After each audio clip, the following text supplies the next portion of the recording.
మనం రోజు ఆరోగ్యంగా ఉండటానికి రోజు తాజా పండ్లు, కూరగాయలు తినాలని ఆరోగ్య నిపుణులు చెబుతుంటారు. కానీ కొన్ని రకాల పండ్లను రాత్రి పూట తింటే వ్యతిరేక ఫలితాలు ఉంటాయి. అవేంటో ఇప్పుడు తెలుసుకుందాం. నెంబర్ 1 నిమ్మ, నారింజ లేదా బత్తాయి వంటి పండ్లలో ఆమ్లాలుంటాయి. రాత్రుళ్ళు వీటిని తింటే గుండెల్లో మంట ఏర్పడుతుంది. దీనివల్ల గుండెకు చాలా డేంజర్. నెంబర్ 2 పైనాపిల్ పండ్లలో సిట్రిక్ యాసిడ్ ఎక్కువగా ఉంటుంది.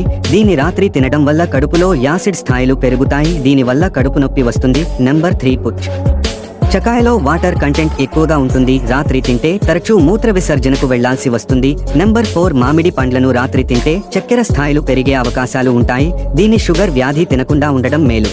నెంబర్ 5 అరటిపండ్లో షుగర్ ఎక్కువగా ఉంటుంది. పగలు మాత్రమే తినాలని నిపుణులు సూచిస్తున్నారు. నెంబర్ 6 ద్రాక్షలో సహజ సిద్ధంగా చక్కెర స్థాయిలు అధికంగా ఉంటాయి. వీటిని కూడా రాత్రిళ్ళు తినకూడదు. నెంబర్ 7 కివీలో విటమిన్ సి, ఫైబర్ ఎక్కువగా ఉంటుంది. రాత్రిళ్ళు తినడం వల్ల జీర్ణక్రియకు ఆటంకం కలుగుతుంది. నెంబర్ 8 బొప్పాయిలో పపైన్ అనే ఎంజైమ్ ఉంటుంది. దీనివల్ల జీర్ణ సమస్యలు, గుండెల్లో మంట వచ్చే అవకాశం ఉంటుంది. ఇది చాలా డేంజర్. నెంబర్ 9 చెర్రీ పండ్లలో కూడా చక్కెర స్థాయిలు ఎక్కువగా ఉంటాయి. దీనికి కూడా రాత్రిపూట వీటిని తినడం చాలా డేంజర్. నెంబర్ 10 రాత్రిపూట ఫాస్ట్ ఫుడ్ తినడం కూడా చాలా డేంజర్. ఎందుకు అంటే వాటిలో ఎక్కువగా యాసిడ్ ఎక్కువగా ఉంటాయి. మీకు తెలిసినంత వరకు ఇంట్లో ఫుడే బెటర్. వీడియో నచ్చినట్లయితే ఛానల్ కి సబ్స్క్రైబ్ చేసుకోండి.